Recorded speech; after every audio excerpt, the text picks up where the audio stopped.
We welcome you all for a second session of about the Tamil Nadu Real Estate Regulatory Authority by Chairman Honorable Mr. Justice B. Rajendran.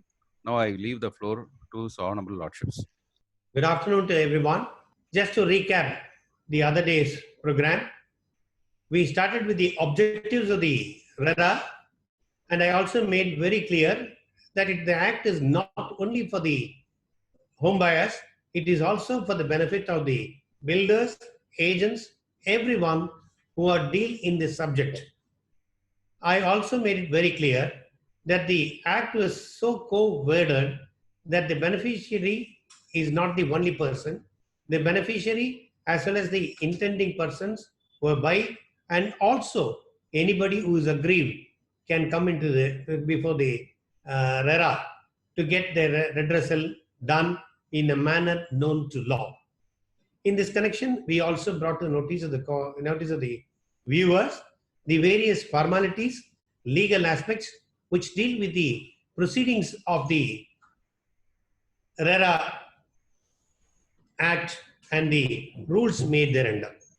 We also made it very clear the distinction between the Act and the rule, especially when the rule was there to dilute the very onslaught of the Act. In Section 2, Subclass H, Class 3, the tribunal has come to a conclusion that the Act overrides the rules, and therefore, even the mere contention that the structure or the beam or the slabs completion would not be enough to comply to say that the project is over, so that to seek an exemption. Lastly, I was referring to Section 5.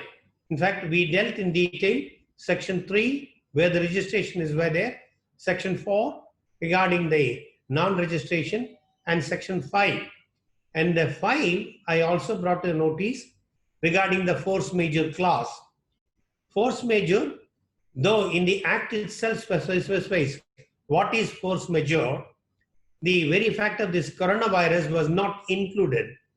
But we in Tamil Nadu, in Maharashtra and Madhya Pradesh immediately took a consensus view that the period, if it is expires on or before 25/3 in respect to the grant of the license or any other proceedings pending on as on the date in pursuant to the CMDA grant of approval or the recognition or the registration as per the Section 3 of the Act would automatically get extended for a period of 5 months in Tamil Nadu alone. Of course, in Bombay, they gave it for 3 months, and in Madhya Pradesh, again, they gave it for 5 months. After this was done, there was also a discussion. The government also interfered, and government later on gave a direction and advisory in a very clearly stating that the COVID period, the lockdown period, and COVID would also come under the category of force majeure. Once force majeure is included and COVID also, people get exemption, people get the orders extended, their license extended for a period of 6 months. Government thought it fit to give it 6 months with a subsequent clause added to there too. Namely, apart from the 6 months, another 3 months can be extended by the authority on its discretion. 6 months is automatic. The next 3 months is the discretion of the authority to extend, taking into consideration the particular area in which the Act is to be implemented. Take for instance, Chennai. Chennai is a red area. The lockdown still persists. Lockdown continues. And therefore, the period which was originally intended for 6 months, if somebody comes later on, well, it is for the authority to decide whether there further 3 months can be given or not. So discretion is given to the authority concerned in the respective states for the extension. Another question arises under this phase, whether under Section 6, as we discussed earlier, Section 6 contemplates for the extension of time, but with a one restriction up to a maximum period of 1 year. Whether this period of 1 year will take into consideration this 6 months period or not will be a point for consideration at later point of time. Whether we have to discuss in detail and then we have to take a considerable view. As of now, the authority clearly says it has got a 1 year period for exemption.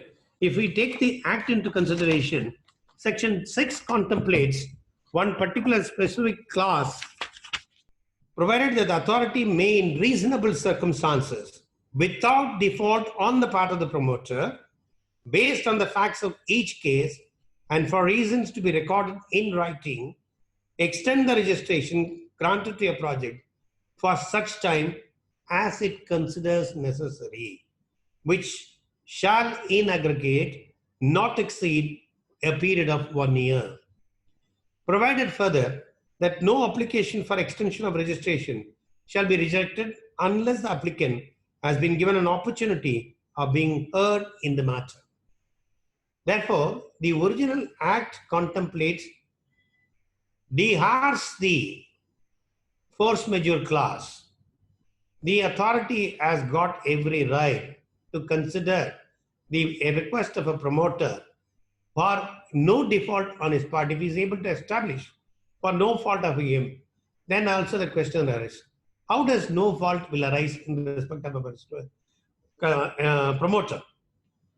Whether it will include force majeure clause, whether it will include the non-supply of the materials, whether it will include the non-availability of any other mode, only will be reasonable to be decided in the future course of action, which is to be taken by the different authorities at different point of time.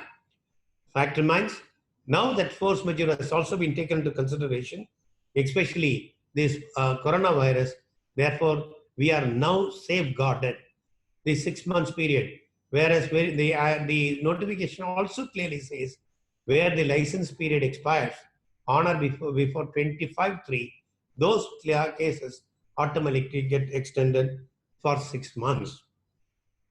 Then comes an important section. Section 7, the revocation of the registration. The authority, here the power vested with the authority is also given.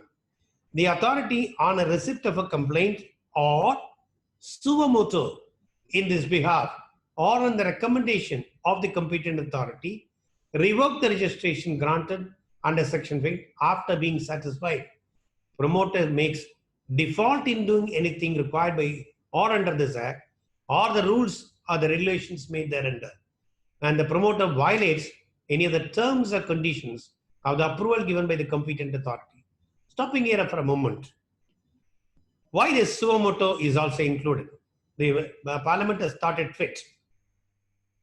Even suppose a complaint is not there.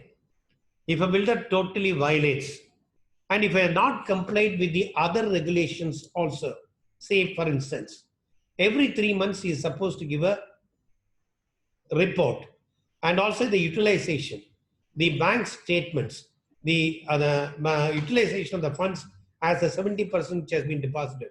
None of them have come, and he has gone back. The builder, buyers also are in a perplexed mode. They are not able to do anything if they have not come forward. When there is no association not formed, in all those cases, even then, if they have not taken any action, even then when they are not followed the rules, the authority by itself can suo motu take an action, including for cancellation of the registration. And even for unfair practice, the explanation is given under the Act. Therefore, any irregularities, unfair trade practice, not complying with the Act, any default committed, in all those cases, the authority, either on a complaint or on suo motu, has got the power to take a recourse even for the cancellation. What will happen if cancellation is removed? Cancellation is removed. Then he can't deal with the property as such. He cannot do that. Then we come to section 8 in respect of the further provisions in regard to the cancellation. Upon lapse of the registration or on revocation of the registration under this Act, the authority may consult the appropriate government to take such action as may deem fit, including the carrying out of the remaining development works by the competent authority or by the association of authorities or in any other manner as may be determined by the authority, provided that no direction, decision, or order of the authority under this section shall take effect until the expiry of period of appeal provided under the provisions of the Act. Provided further in the case of revocation of registration of a project under this Act, Association of Allottees shall have the first right of refusal for carrying on the remaining development. A classical example of this case is the Amarpali case, where the Supreme Court has given a detailed judgment. Every one of you are very well aware about the Amarpali case. You can, Honorable Justice Arun Mishra has dealt in detail in this case. Now, the point there was, when the project has not been completed at all, project has not been taken in many of their projects, even in spite of the directions given by the Supreme Court, in spite of the directions to follow or conditions to be complied with, then the Supreme Court said, yes, it is open even to a third party, either the association or a third party, to take over the project itself, comply, and then come forward with the conducting the and completing the project by themselves. It need not only be the association or it can be a third party also. So these are the main reasons in respect of the power vested on the authority, even to take care of the benefits of the buyers. The ultimate goal being, as I said earlier, ultimate goal being, unless the buyer is given a full-fledged flat for his use. It cannot be a mere structure, only a slab or a beam or an uncovered stage-wise construction without any usable nature and condition. To avoid all these things, Section 8 empowers this power to even to grant the third party to complete. Now we come to the main important factor: real estate agents. The registration of the real estate agents and the functions of the real estate agents. Normally, earlier it used to be a middleman, what we called as a middleman. He used to deal according to his own whims and fancies. He will say, yes, I'm the person go between the buyer and the seller, and you will taken for, I don't use the word right, you can taken for granted, you can taken for whatever he says, you agree or accept or think that it will be given to you. But ultimately, whether you are getting or not is nobody's guess. That is why the Act clearly stated, even for a person dealing with the property as a middleman, they will not be called as a middleman, they are an agent. They are recognized as an agent. They are given the legal parlance of an agent to deal with the property. To deal with the property, naturally, you will have to register. Why registration is, ultimately you should not make him to understand and say, yes, my purpose is only to deal with that case. I just sold you, and once the sale is complete, I have nothing more to say and nothing more to add. This cannot be correct, because two things. Number one, Section 10 reads with 10 Class C, Class 1. The practice is making any statement, whether orally or in writing, by visible representation, which A, falsely represents that the services are of a particular standard or grade, B, represents that the promoter or himself has approval or affiliation, which such promoter or himself does not have, C, makes a false or a misleading representation concern the services, and permitting the publication of any advertisement, whether in any newspaper, of services that are not intended to be offered. Act is very clear that the person who wants to sell or deal with as a mediator should take into consideration that any statement made by him on behalf of the builder and for the purpose of selling it should make it very clear that whatever he says, he will be ultimately be supplied to the person. If there cannot be an exaggerated statement, there cannot be much more exemplary statement where he could always say that I wanted to give it, but it is not, he is not given it. That's not the case. He should be first assured what he is intended to give to the ultimate buyer. If a statement which is made by him, that's why they also included oral or written. It also further states if a publication is made, maybe in a paper publication or in a brochure or in other mode, made him to agree, accept in such a way that it should be given. And if it is not given in accordance to that, naturally, the act would say the person who dealt with it will be liable to be answered in this. Here again, I would like to refer to one of the case which the tribunal had an occasion to deal in appeal number 64. I'll give the appeal number where we have given the statement.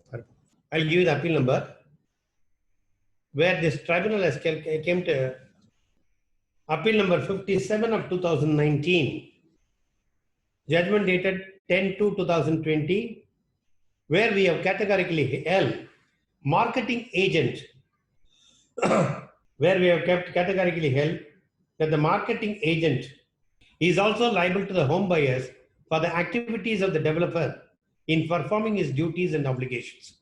Here is a case where the company originally stated that they are the dealers of the property. They have been dealing the property, according to them, till the undivided share of land was done. They took a stand before this court when they came for a complaint was lodged before the authority also, that their work stops the moment it is sold. Thereafter, the construction, they will not be held liable. But the appellate authority as well as the authority categorically held that if you are given and make him to understand, make him to feel that such things will be done, then normally, unless it is completed, you cannot be exempted. You will also be held liable. The last portion. Last portion. In the judgment, we have categorically our last portion. Just ascribe to the last portion before the last paragraph, where we took into consideration a clause in the agreement. The developer is irrevocably and unconditionally indemnifies the marketing associate against all liability, loss, harm, damage, cost of expense, including legal fees or indemnity basis that the marketing associate may suffer, incur or sustain in future as a result of any sum or claim or demand or the activities of the owners and developer in performing its duties or obligation under by virtue of this agreement. Please, virtue of the agreement, except to the extent that such liability, loss, harm, damage, cost or expense arose directly from the marketing associate's willful misconduct, bad faith or negligence. Then they concluded, in the above said clause, it has been specifically mentioned the developer is unconditionally indemnifies the marketing associate against all costs or expenses suffered by the marketing associate as a result of the activities of the developer in performing the duties or obligation under or by virtue of this agreement. Admittedly, the developer failed to complete the project as promised within the time. Hence, the authority has imposed penalty against the appellant being the partner of the second respondent and is the cost or expenses due to the failure on the part of the developer. Hence, the developer is liable to indemnify the marketing agent. Therefore, the appellant is no way suffered. What we have stated is very clearly that in between the developer and the agent, there is an agreement also which indemnifies. But as far as the person, the buyer is concerned, he directly dealt only with the agent. So the agent is liable first. If the agent wants, he can get it indemnified then. He cannot say the builder does not pay. But even if the builder does not pay him, it is the duty of the agent to pay directly because he was the direct person responsible in dealing with this case. Therefore, we have dealt a very important case in this aspect and we have come to a conclusion that even the agent if ultimately the project is not completed, he is liable for such act of the agent. Of course, from section 11, we have the functions and duties of the promoter, where every details, including the right from the date of registration till the handing over the position, has all been dealt in plan line by line in this act. Another important section is section 12. We'll deal mainly not all the sections, because they shall come under the 12, 14, and 18 are more important sections. Section 12 deals with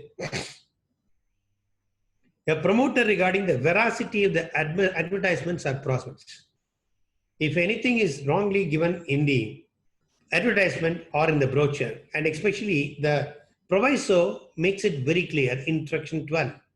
Proviso makes it that if a person affected by such incorrect, false statement contained in the notice, advertisements, or prospects, or the model apartment, plot, or building, as the case may be, intends to withdraw from the proposed project, he shall be returned his entire investment along with interest at such rate as may be prescribed, and the compensation in the manner provided under this act.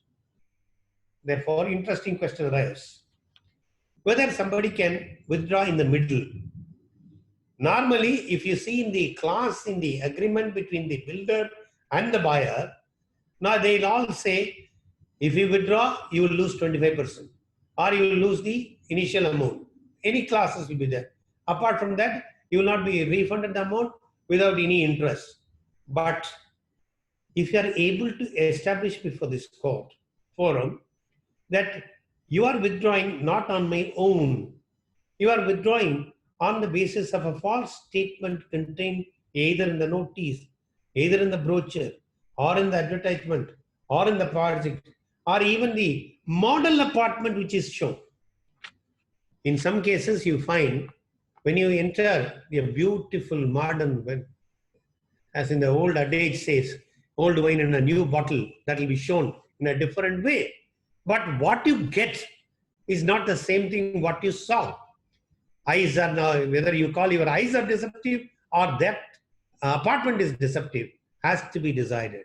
So if he is able to establish that what was shown is not the actual final product, then he has got the right to withdraw.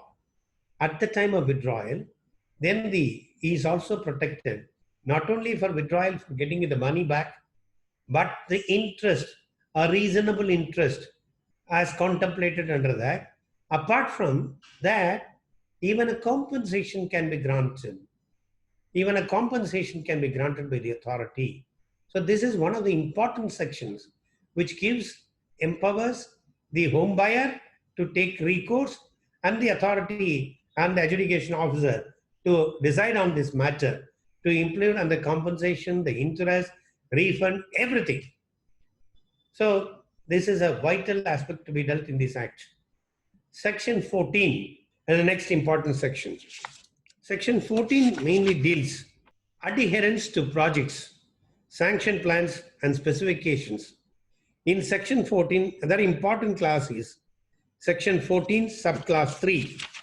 In case any structural defect or any other defect in workmanship, quality, or provisions of services, or any other obligation of the promoter as per the agreement for sale relating to such development is brought to the notice of the promoter within a period of 5 years by the allottee from the date of hearing and date of handing over the possession.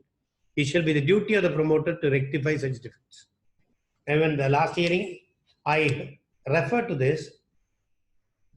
I'll just bring to notice because there was a disturbance on that day. There was one saying going on in the legal circle. If a project is completed before the coming into force of the Act, namely either in 2017 or 2016, or the rule coming into force on 22/6/2017, and if it is completion certificate obtained, they will not come under the purview of RERA. This is a moot question. But many of us, in many of the tribunals, we have categorically brought to notice that 14.3 brings in even a completed project prior to 5 years prior to the coming into force of the Act. If there is a structural liability, still you will come under this.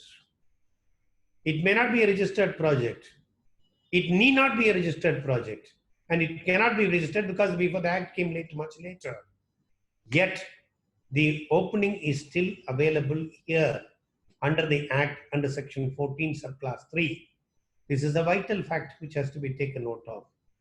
Therefore, it gives a very, very important leverage to the buyer, even though the Act came much later, but the property which is still available, which is not in consonances with the provision as stated by the builder, and if it lacks structural disability or any other defects, it can still come before the NERA. Another important section is section 17, of course, also would state the builder cannot unilaterally transfer his title or transfer his power on his own because it creates interest, third parties' interest. For doing so, the main important crux of the case is he should obtain 2/3 majority support of all the home buyers before doing so. This is vital point. Unless the 2/3 permit them to move away from the original project or allows a third party to come into contact for the further development of the project, such a thing cannot be done without the actual concurrence of the 2/3 member of the persons available. 18 is a very important section. If the promoter fails to complete or is unable to give possession of an apartment, plot, or building, A, in accordance with the terms of the agreement for sale, or as the case may be, duly completed by the date specified therein, or due to discontinuance of his business as a developer on account of suspension or revocation of the registration under the for any other reason, he shall be liable on demand to the allottees in case the allottee wishes to withdraw from the project without prejudice to any other remedy available to return the amount received by him in respect of that apartment, plot, building, as the case may be, with interest at such rate as may be prescribed in this behalf, including compensation in the manner as provided under this Act. Provided that where an allottee does not intend to withdraw from the project, he shall be provided by the promoter interest for every month of delay till the handing over of the possession.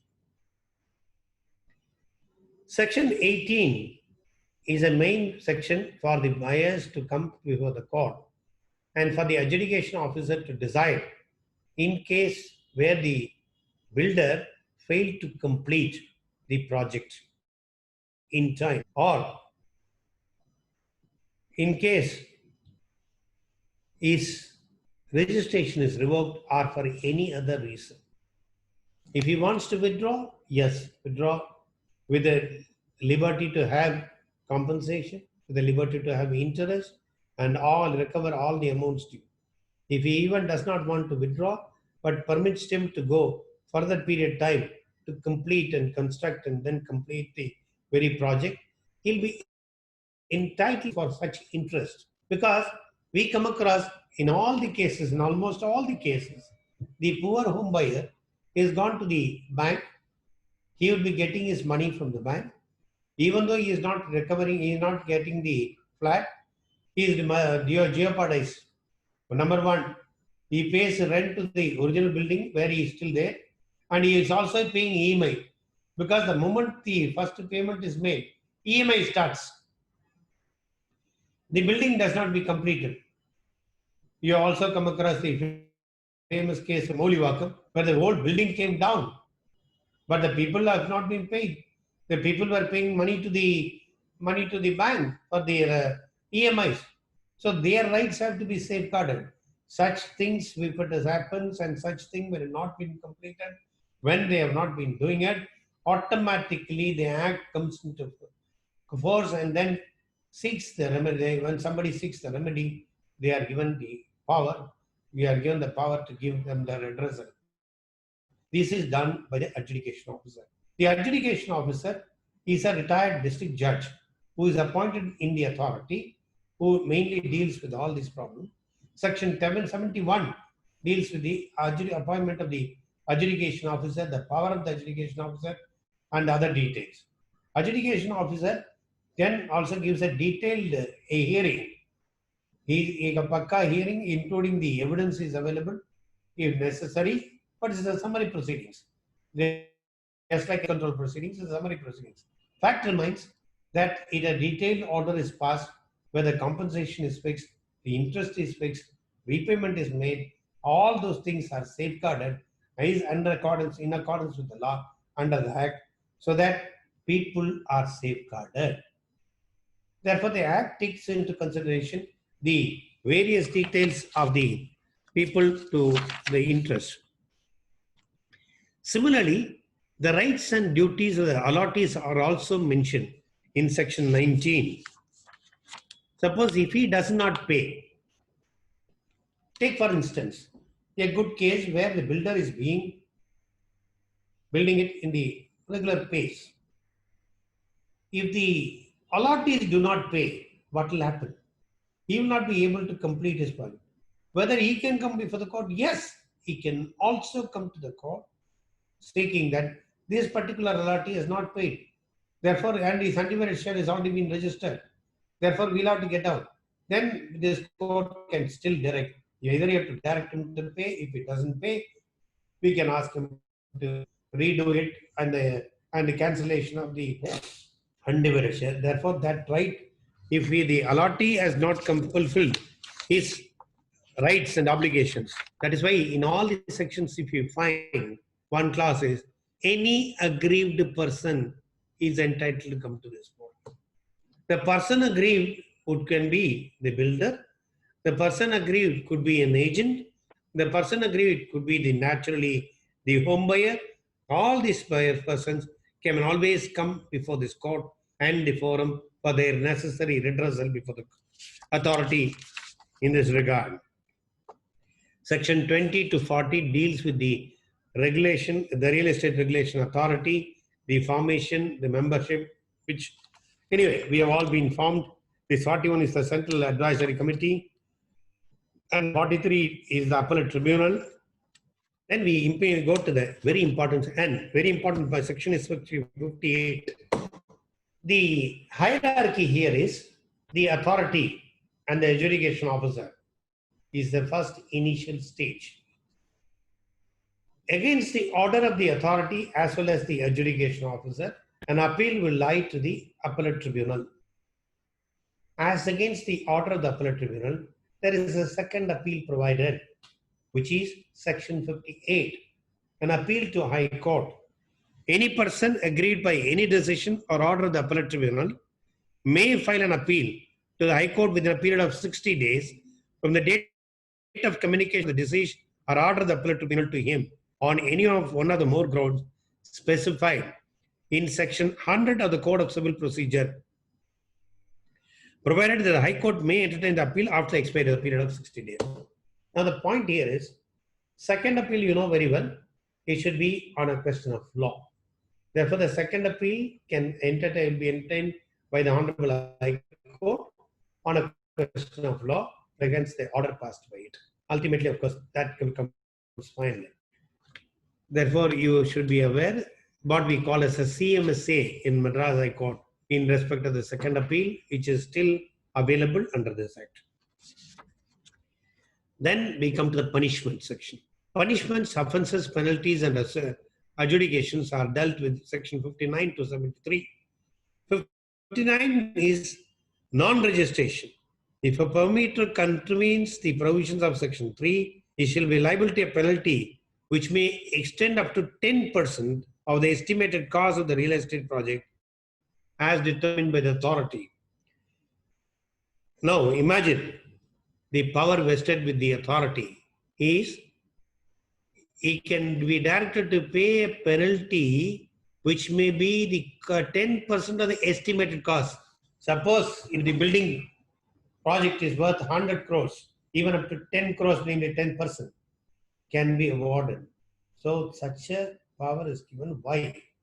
Because if there is a violation in total derogation of the rights of the other party, and if it is satisfied, the maximum punishment also is given. As you all know very well, law gives a maximum punishment, but the discretion is on the authority to state what is the amount to be granted. And regard to false information in section 4, when at time of registration, section 60 provides which may penalty extended up to 5% of the estimated cost as determined. And for other provisions also, there are various sections. And for penalty, for the case of non-compliance with the directions, orders of the authority and the appellate tribunal, in 68, if an order of the appellate tribunal is not confirmed, is not fulfilled, it even gives a power, he shall be punishable with imprisonment for a term which may extend to 1 year, or with fine for every day during which such default continues, which may cumulatively extend up to 10% of the plot, apartment or building cost, as the case may be, or with both. Just like a CPI, IPC section offense, this can be done. The power is vested with that. For non-compliance of the orders of the authority. At the same time, just like in the criminal procedure, section 70 reads about the compounding of the offense. Even the offense which can be compounded if it is in accordance with the provisions as contemplated under the CRPC. As I stated earlier, one is the power of the adjudication officer for adjudicating all the offences. Then, of course, section 73 to 78 are reports. 79 is bar of jurisdiction. Civil court jurisdiction is barred in respect of any other offences. Similarly, 80, no courts will check the offence. These are the major sections as far as the authority concerned. Of course, we have got the rules framed by the state, which has been promulgated on 6/6/2017.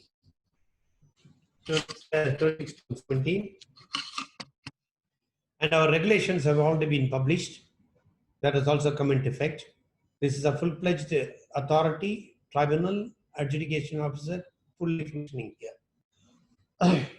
To take you to some of the important cases also, a very important question of law arose whether a governmental organization would come under the purview of the Real Estate Regulation Authority. In fact, before coming into the court case, at the opinion level, the Housing Board accepted the opinion of this tribunal and said they have to get registered. So the Housing Board constructions will come under the purview of RERA.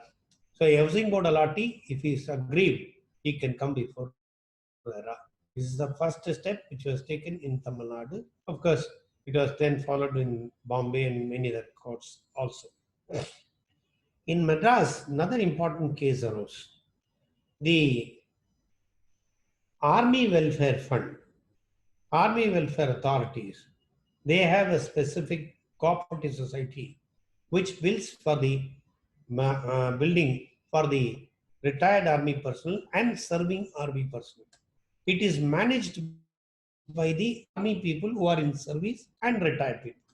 It is exclusively only for them. It is a non-profit organization. The contention raised was, we are of course non-profit organization. We deal only for the benefit of our own circle. The money is only transferred. In fact, money is given from the debited salary account. All those things were there. Yet, we took a very firm stand both by the authority as well as by the tribunal that even non-profit organization, including Army Welfare Fund, will only come under the purview after the act. Of course, our judgments have been taken in challenge in the second appeal. The Honorable High Court has admitted the appeal. It is pending. This is the first case which went on appeal, which is now pending before the Honorable High Court. It has to be decided by the High Court whether regarding the non-profit organization will come under the purview of the RERA Act is a moot question which is now today pending before the High Court. Next important question, which is very technical point which was raised and we have decided is appeal number 55 of 2019, GMR Krishnagiri. That's a very, very interesting case. GMR got the permission to put up a SEZ construction. There they sell the real estate plots for the purpose of industry. Appellate has to sell the real estate plots for the purpose of industry and within the clutches of RERA. In fact, the private company GMR entered into a memorandum of understanding with TITCO, a governmental organization, to develop a project SEZ in Krishnagiri district in Tamil Nadu as a joint venture with an infrastructure development company under public-private partnership model. Now, the question is, they came to the authority to give an opinion that the project need not to be registered, whereas the authority considered it necessary that they will come under the purview of the Act. Here, the matter was brought before the tribunal, appellate tribunal. There we refer to the Select Committee of the Rajya Sabha, which has stated that the main contention in the argument of the learned advocate was,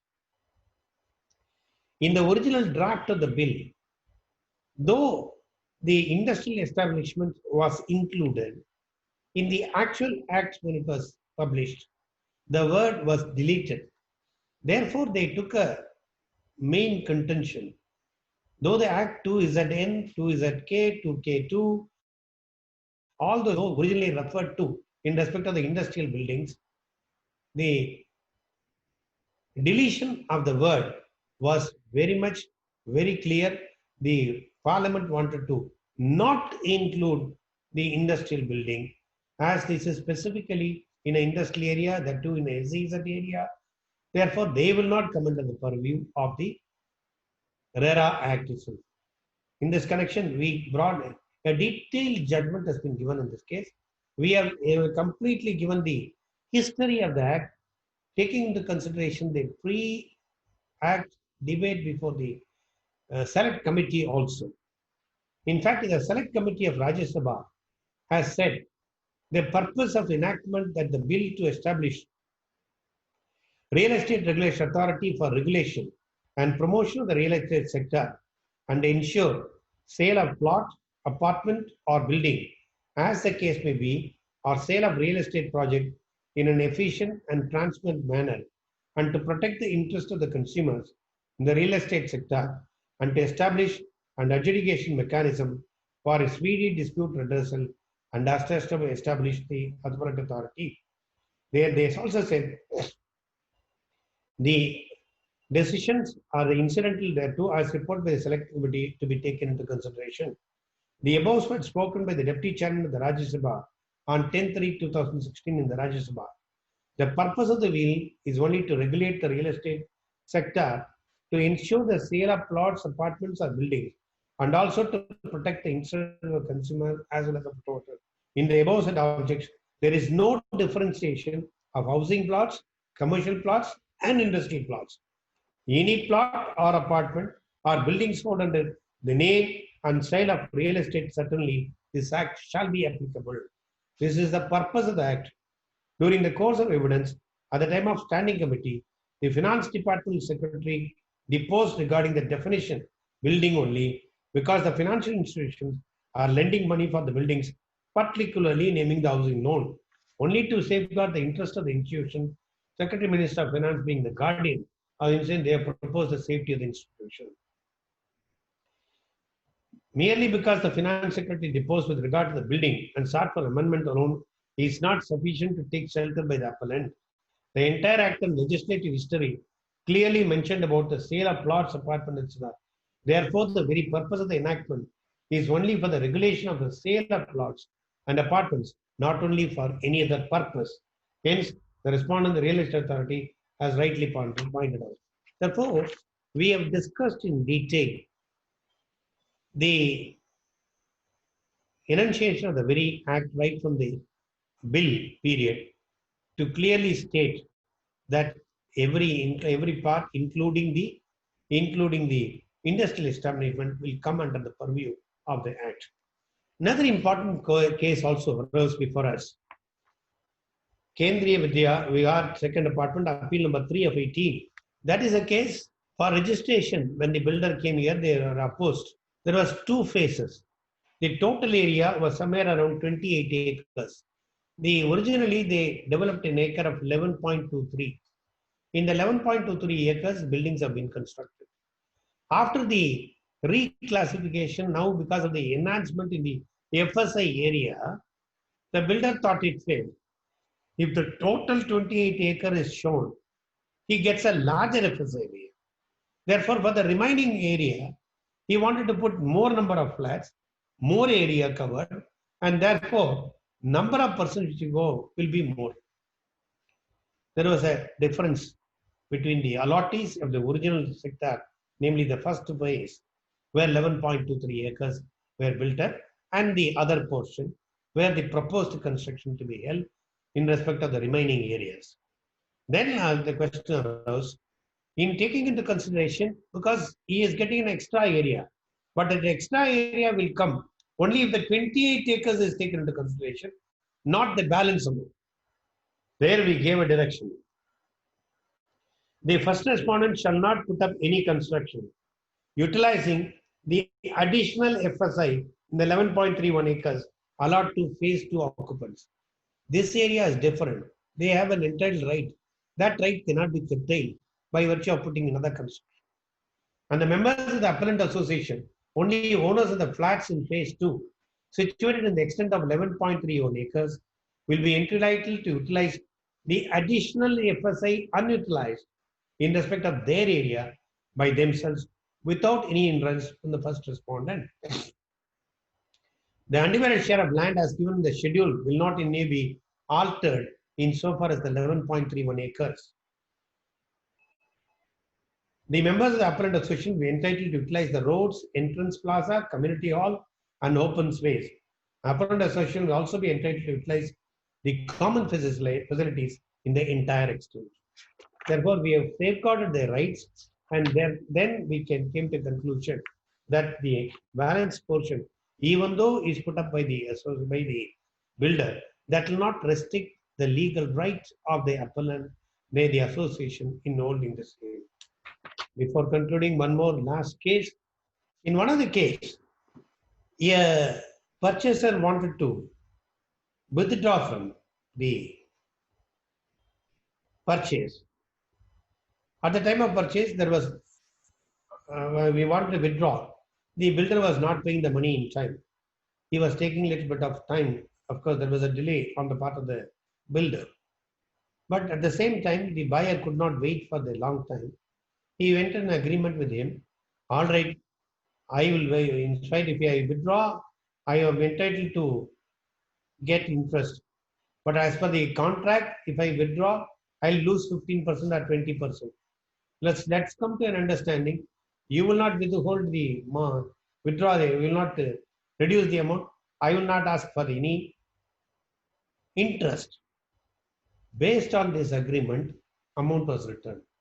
After getting return of the amount, he comes forward with the Vera. Look here, my withdrawal was at the pathetic stage. I at least thought I'll get the original amount. I got it. Now I got my legal right. I should not be left alone. Then we said, waiver. Your waiver alone will come. Because you have left it totally at your own risk, knowing fully well, and he was an officer, knowing fully well you are right. When you have waived that, you cannot do. These are certain cases. Some legal aspects which we need to deal. An important question will arise. If there is an arbitration clause in the agreement between the parties, by virtue of the new act, whether the arbitration will apply or our act will apply. That also we have dealt with, including we have referred to a latest Supreme Court judgment in 2019, two Supreme Court cases, where when this act is a special act, merely because there is an agreement in which it says arbitration, your right under the new act cannot curtail by the arbitration agreement as entered between the parties. Therefore, arbitration cannot be a bar for coming into RERA.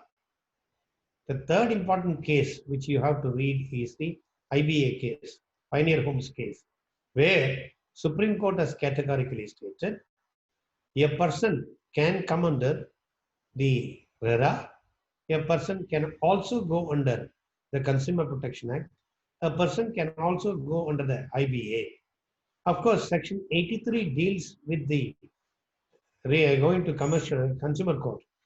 Regarding consumer court, there is a special Section 83 subclass 3 which categorically states if somebody has already gone to the consumer court, he will have to file a petition with liberty to file a petition to withdraw, with liberty to come to RERA. That is the section available. We have also categorically stated, yes, you can withdraw and come here. But Supreme Court has now given power under the Pioneer Homes that IBC is also applicable. But IBC is applicable, they would also say the actual home buyer can be there. A person who invests, a person who doesn't want to, simply want to play with the market, he is having only one flat. If he goes to the market, then it is difficult. Of course, the latest amendment has now come in IBC, where the amount has been increased from 1 lakh to 1 crore, and the Corona period has been excluded. But the fact remains, you can go before IBC, you can go before the consumer court, and you also can come under RERA.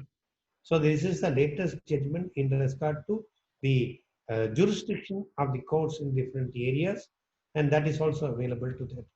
Lastly, implementation.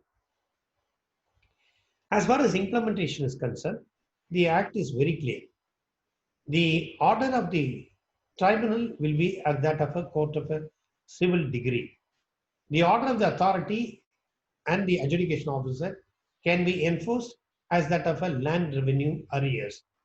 As you know very well, land revenue arrears, it has to go to the collector. Collector will then treat this as a degree and then collect the amount and pay it. But there is an anomaly.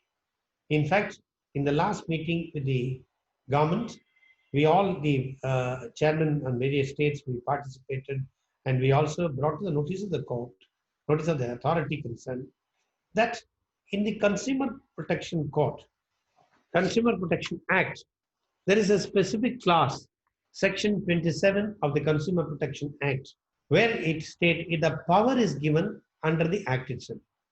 Originally also, the power was not given under the Act. Subsequently, the Act was amended. This section was included, namely Section 27, I'll read. Where a trader or a person against whom a complaint is made, or the complainant fails to or omits to comply with any order made by the district forum, the state commission, or the national commission, as the case may be, such trader or person or complainant shall be punishable with imprisonment for a term which shall not be less than 1 month, but which may extend to 3 years, or with fine, which shall not be less than 2,000 rupees, but which may extend to 10,000 rupees, or with both.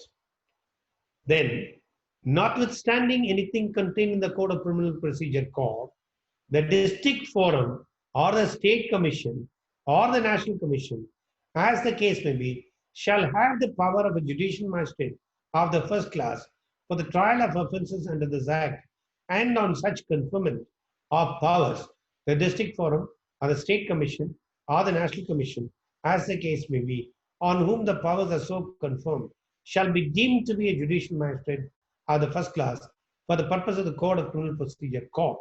All offences under this Act may be tried summarily by the district forum or the state commission or the national commission, as they may be. Therefore, this specific power which is vested on the very forum itself made it possible for them to give the direction. Here also, of course, we have given even powers to give punishment up to 3 years in imprisonment. But in 3 years of imprisonment, even though we grant it, whether execution can be done this court was a moot point. We have sought for an amendment. Of course, till date we are replacing this act. We have got the power. We can even say issue the necessary orders. Therefore, these are all some technical aspects which requires little amendment, little detailed investigation on these things. So the act as such has given a quietus to many of the problems faced by the home buyers. At the same time, it has also come to the necessity need for the other persons also. The agents have been taken care of, their rights, obligations have been looked into, and the ultimate purpose of the act is for the benefit of one and all. And a new act which has come into force, and within a period of this 2 years, many developments have come. In so far as Tamil Nadu is concerned, we have registered more than 1,800 projects. We have already more than 1,000 complaints.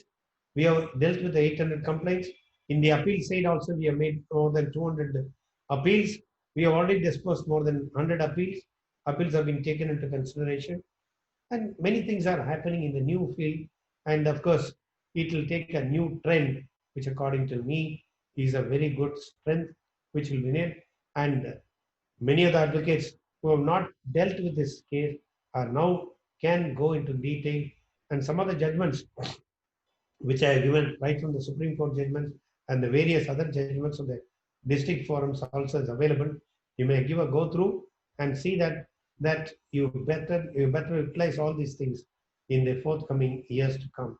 And wish you all success, because I'm there to answer any questions. Thank you very much, sir. It was a wonderful session taking us through the provisions of the Act, as well as within a short period, the jurisprudence which has emerged in terms of judgments which are rendered by the appellate authority. We thank you, wholeheartedly for having taken so much of time and efforts in seeking to enlighten the advocate community on this point. For the participants, if you have any questions, you can put it in the chat box so that we can put it across to the Lordship to have a clarity on that. Likewise, if you want to have any query by raising directly to the Lordship, you can choose the option of raise hand and we can unmute. Sir, as it is, there is one query which one of the participants had posted while the session was in fact going through, which you have answered at the end. But still, I'll put it across, sir. Mr. Motilal Advocate seeks, does RERA have a machinery to execute an EP like in civil courts? I think you have substantially answered that, and you brought about also that there is a requirement for an amendment. EP, of course. Yes. Civil remedy is still open. We are entertaining EP applications in the authority. Definitely, EP is maintainable. Directions are given. In fact, in certain cases, we have given to the collector. In certain cases, we have also collected. So that is there. I went one step further. Section also. Even there, in one of the cases, the builder did not appear at all.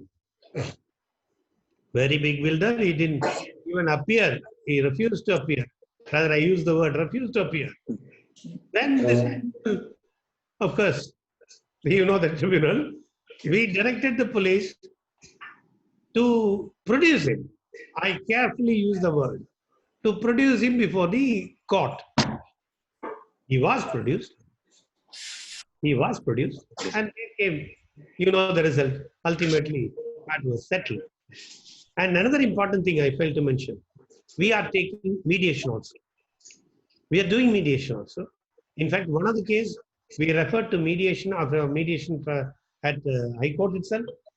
Though it was not settled there, later on, with our mediation, it got settled. We have settled about 3-4 cases.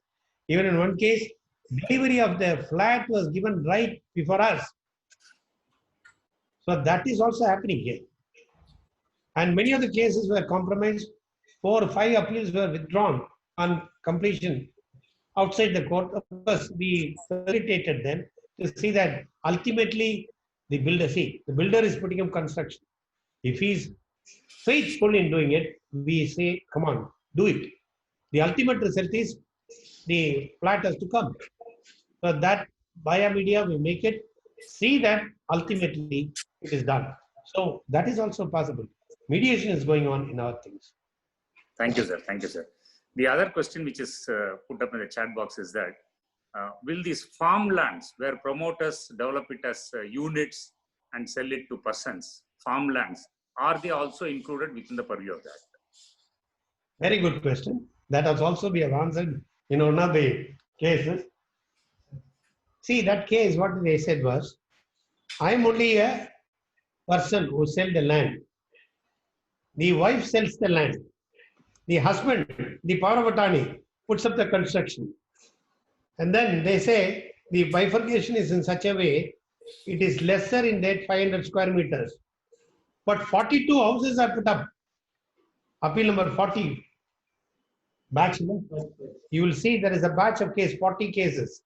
An appeal judgment has been given, where we elaborately dealt the motion, how this area is split, the striking of a very mute consideration of taking it outside the purview. We said no, you will come under that. The ultimate aim is to put up 42 construction. But you say in a different manner, all these things are answered in that batch of cases. So Thank you, sir. Thank you, sir. Thank you very much, sir. Yeah, I find one question there. Yes, sir. One more question. Sir, in a project where there are 4 phases, the project was completely conceived and started execution prior to RERA coming into place. 2 phases were completed, but the common amenities were left for commonly 4 phases. There was also a separate service agreement to be dealt with. For the later 2 phases, they register under RERA, and in terms of which they complete also. Now, if suppose there is an issue with regard to common amenities, because Act mentioned the amenities will vest with the owners. But here in this case, prior to the RERA, there is a service provider agreement in respect to the common amenities. How this issue will be solved? See, that is also we have decided in another case. The phase, as you said, RERA can take into consideration each phase, first of all. Number 1. Number 2, RERA has also given a finding. Even in respect of one particular case, there were 2 phases, 2 projects. At the same time, they have to be linked together. The only thing which was not completed was the link between the 2 things and the swimming pool. Podium, it's called the podium. It's called, my brother here corrects me correctly. It's called the podium. The podium was not completed. Even then, RERA said, amenities will include the podium, amenities will include the gym, all other things. If that is not completed, if that is not done, it will come under it. The next phase, what you are asking is, the first phase they completed before the act. The second phase they are doing. They are registered this. But the 4, as I said, that's why 14.3, 5 years. Within that 5 years, he will come. Not only the structural liability, even without that, this is a, as I said, 2ZN will completely take into consideration every aspect. Therefore, they have got the right to come here. The horse that the service provider is done. The builder will come, but you will have to implement the service provider. Thank you, sir. In fact, that is also decided. That's also decided. Thank you very much.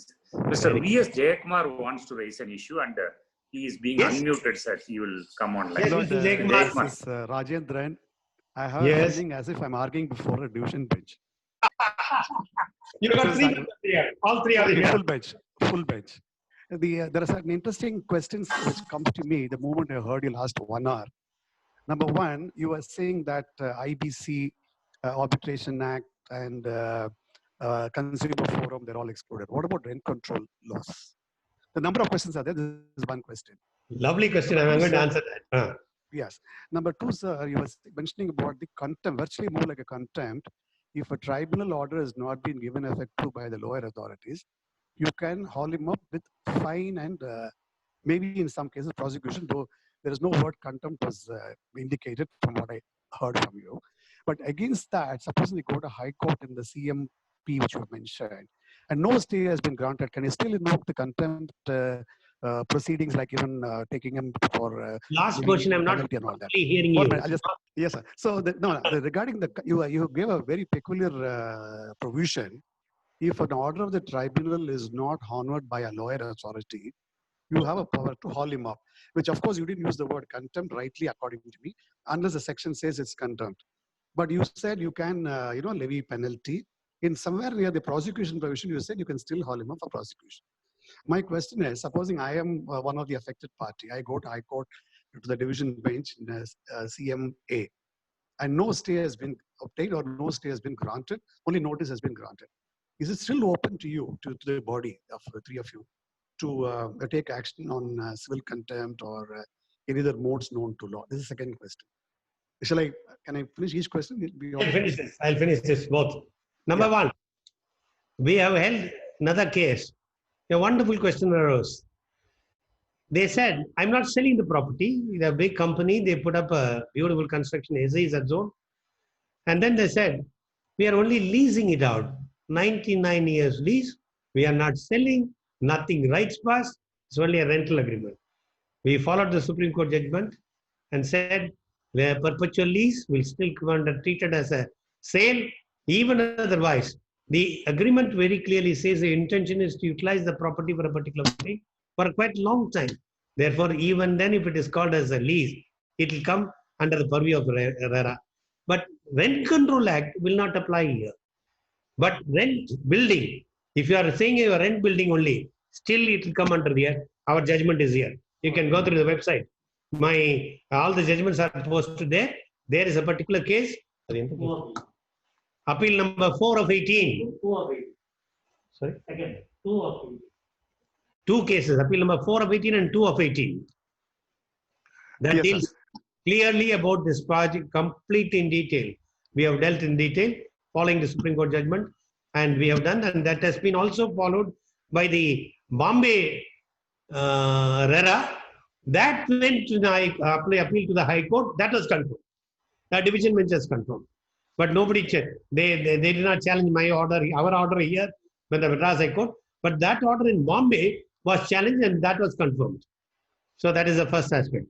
The second aspect is in regard to, sorry, the second question was contempt.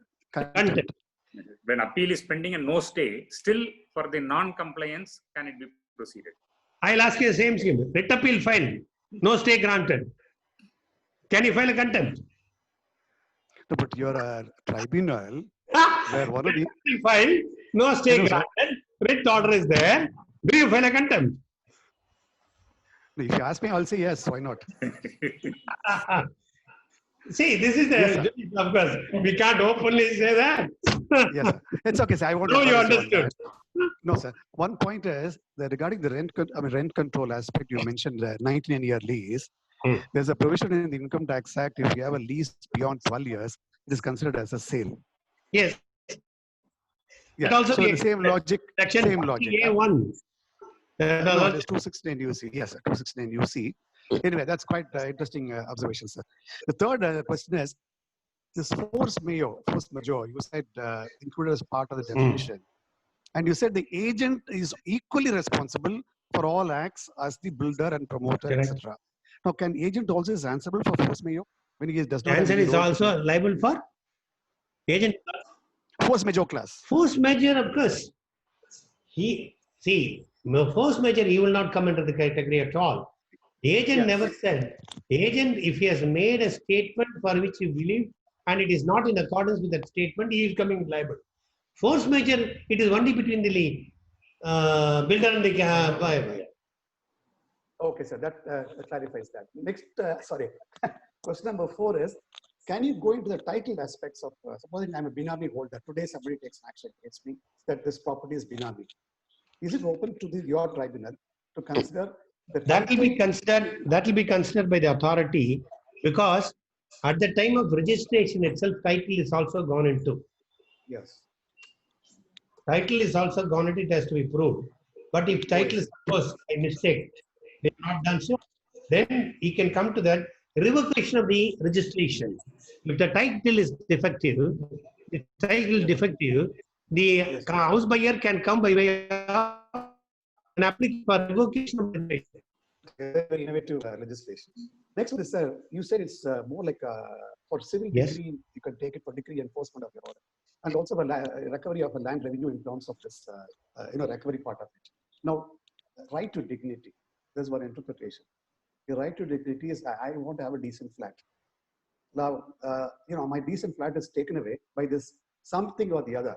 So you kind of question the constitutional validity. My right to dignity is affected because my right to living in a very huge flat was denied by any of the authorities of your forum. Denied by whom? Right to. I'm challenging it as a constitutional. Pardon? To the consumer, to the owner, land, tenant, or the owner. No, you are the owner. Who is denying your right? Who is denying your right? For some reason or the other, the project is not true. And like Amarapalli Supreme Court judgment, it is favorable to us. Suppose it had gone against us. Is it open to me to challenge the constitutional validity on the ground of right to dignity to live in a house? For us, a tribunal cannot go into the question of constitutional validity. We have no power to strike down. Sitting there as an high court judge, we can strike down. Here we can't strike down. We have to only follow it. That's what that question arise before a tribunal. Straight analogy, you have mentioned the rules conflicting the section. The one example you gave just now. Yes, in we that have case, so you're only reading down the provision, so you cannot do the constitutional validity. I quite appreciate. But can I not challenge the constitutional validity and go to High Court, Supreme Court on the ground of right to dignity? I'm not asking your opinion, but generally I'm saying it's open to us. That I think we have to discuss after record, not here.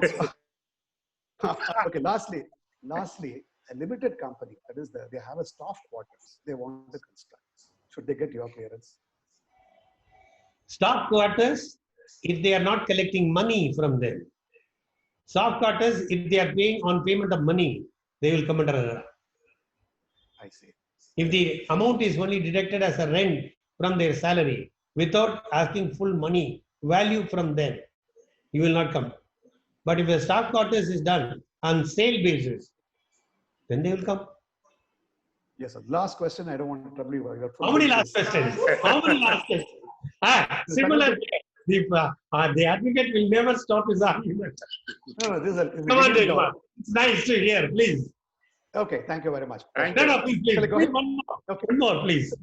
You said an interesting point about in a farmland, plotting will not be covered under RERA. Fantastic answer. No, farmland. In a farmland, it is plotted and sold. Will it come under FERA? You gave an illustration saying you have passed an order. That, it will come under. It will come. It will come. Okay.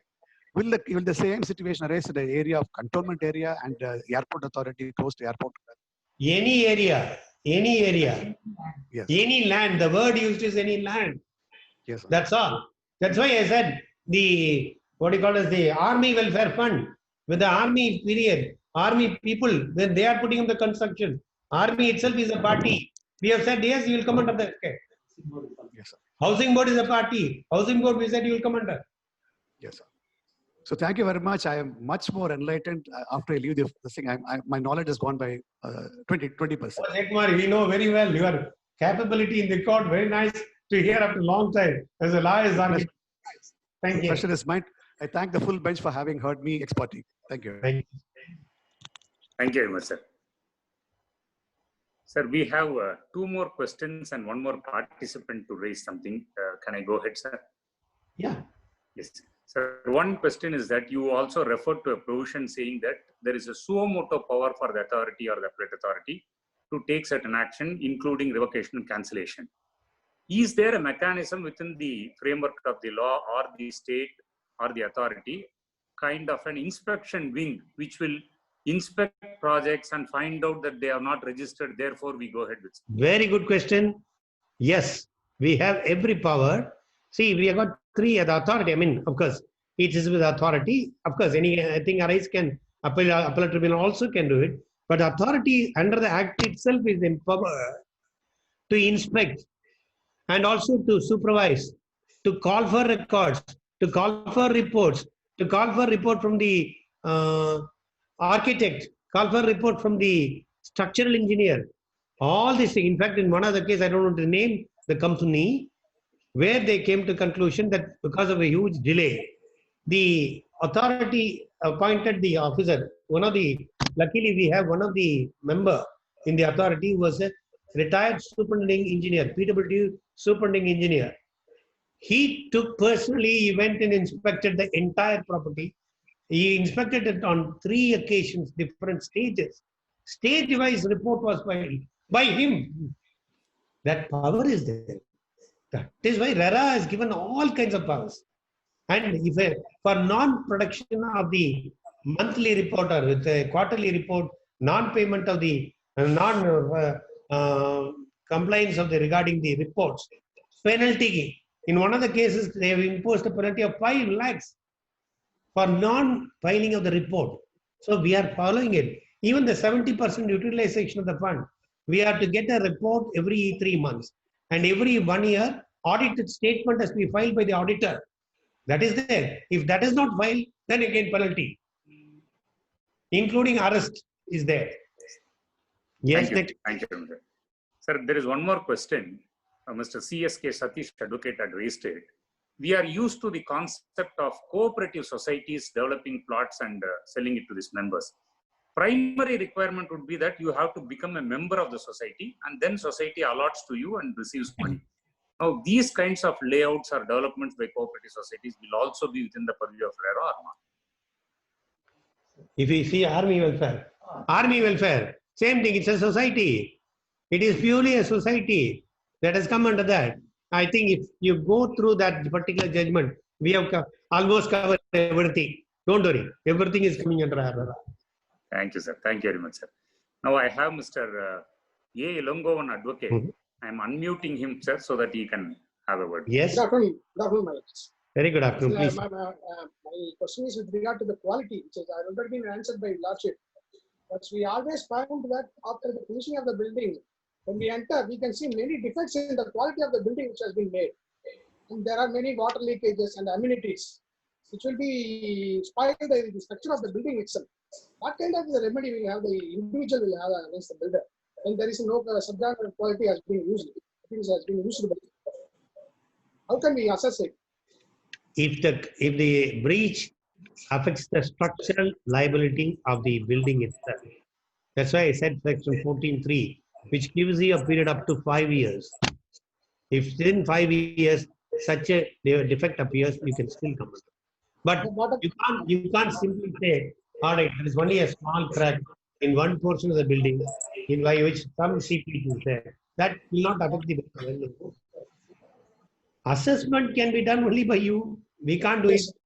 Assessment. You have to bring to the court and you have assessed by virtue of technical expert, and then if you bring it to us, we can do it. The difficulty is for individuals to bring the technical knowledge to people. It also involves some cost on them. Here also, if you come to court, even if you find a technical person, you'll have to pay the cost first until you succeed. So either way, the cost is on you. Thank you, Mr. Ilongovan. Mr. Suresh Babu Advocate had raised his hand and I am unmuting him. Please, Mr. Suresh. My experience on the conventions of this act is not much, but how I raise a question. As per 31(1), any person aggrieved under this act can move the authority seeking his grievance. And there the word person also says it shall include an association of allottees. 9 says once a flat has been completed, an association of allottees can be formed and registered. And also if your lordship goes into section 2, subclause 2G, it also defines an association of allottees.